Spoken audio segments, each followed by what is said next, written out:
Greetings, folks! If you're keeping track of the daily outrage meter right now, leftist agitators are really upset about, hang on, let me spin the wheel,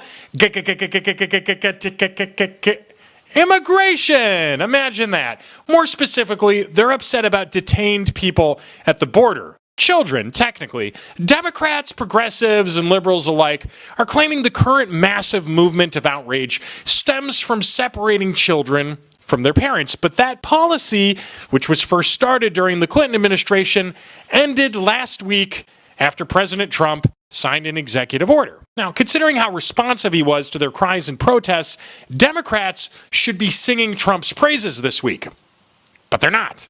Okay, fine. So this outrage is maybe more about tribalism, left versus right, Republicans versus Democrats, than it is about an actual human rights crisis. Not that there isn't a human rights crisis happening, but who's really to blame for what's taking place at our border? Is it the Republicans, the Democrats, the cartels, Mexican and American political leaders, Taco Bell? Heck, the so-called anchor baby law has been on the books since the 14th Amendment first passed in 1868. And I know people aren't thrilled about that little legal loophole. By the way, that law was signed by President Andrew Johnson. He's a Democrat. Of course, there have been a couple court cases and conflicting opinions from legal scholars and so-called Constitution experts on this issue. Some say if the parents don't owe allegiance to the U.S., then the baby isn't an anchor baby. Others say different. This remains a debated topic with no simple answer, and that issue, the anchor baby issue, barely even scratches the surface of the legal loopholes in our nation's immigration system. All right, great. So that doesn't really answer the question, who's to blame?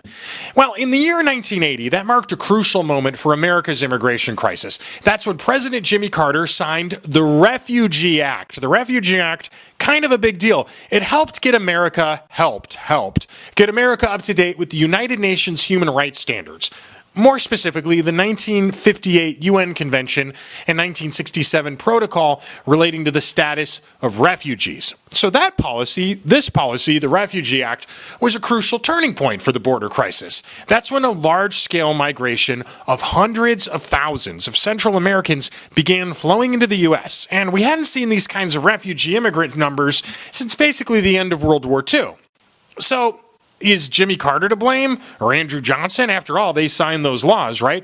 If we're being totally honest and objective, everyone with any influence over the lives of people living in between the United States and South America has played a role in what's causing thousands of people to leave their home countries and flee to the good old US of A every day.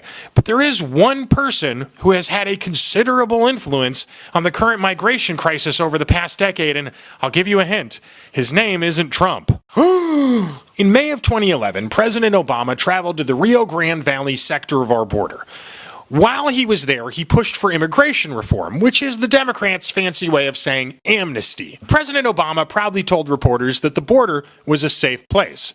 He jokingly said Republicans wanted to cover the region with alligator moats, not realizing that the region of the border where he was currently occupying was already chock full of alligators. In fact, the Rio Grande Valley, which isn't so much a valley but actually more of a floodplain, has been home to a countless number of alligator sightings since at least the mid-20th century.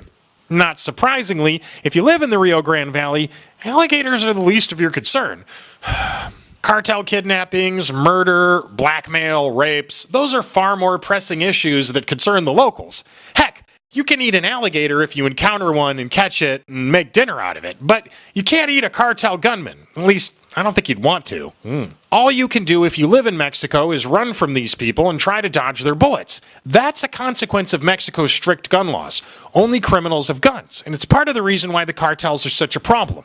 And if we're being totally objective, which I'm trying to be, America's drug laws have also contributed to the issue. All right, fine. So getting back to Obama, he didn't really know what he was talking about when he briefly visited the Texas border. But at least this was the only thing he ever did or said to mislead America on immigration policies and the crisis happening at our border, right? Wrong! A year later, in November 2012, it was election time.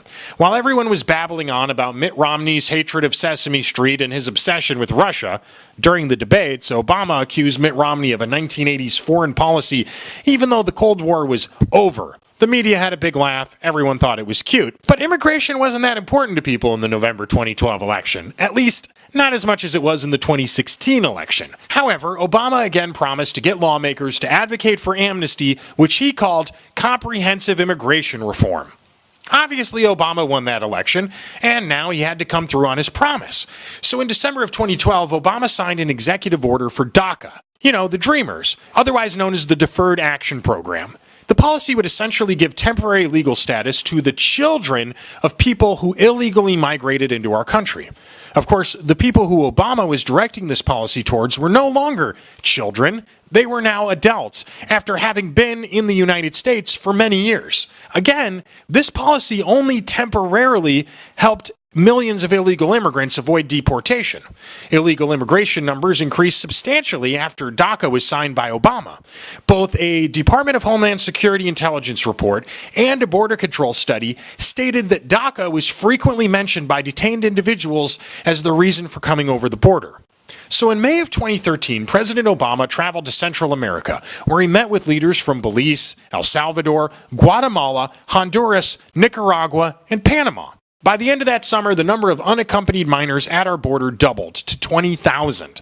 Conservative news outlets gave this story a ton of coverage, which is probably why it was barely even mentioned on CNN, CBS, NBC, Headline News, or The Washington Post.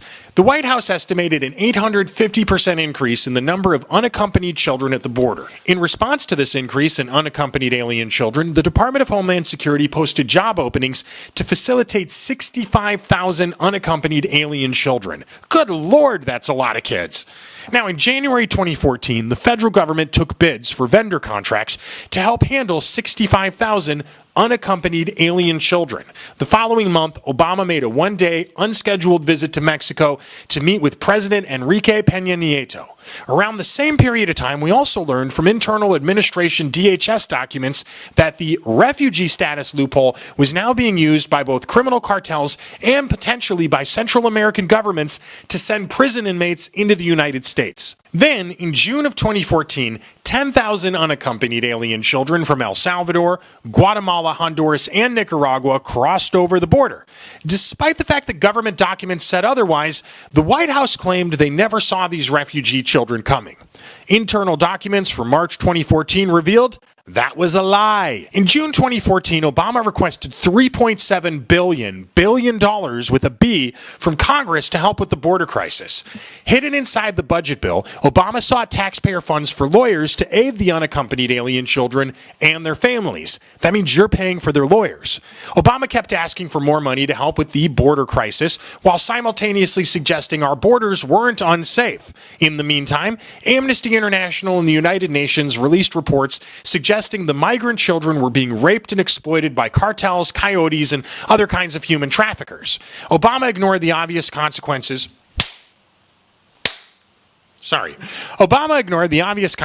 of his open border policy and continued to reassure America that the border was, in fact, a safe place. This process repeated itself a number of times until November 2016, when you-know-who got elected to be president. For years, there's been this disconnect between your average American and the crisis at our border.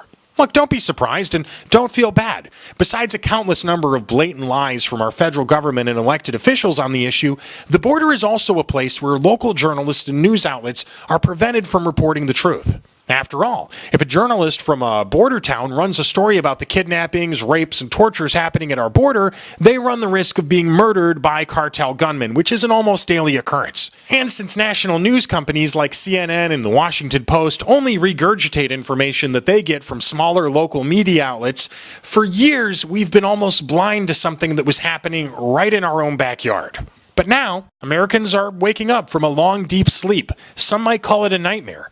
We're beginning to see the error of our ways. So, getting back to that guy who won the election in 2016, President Trump, with all of his profanity and personal faux pas, allegedly cheating on his wife, paying off a porn star, he may not be the leader that any of us wanted, but at least for the time being, he's probably the leader we deserve.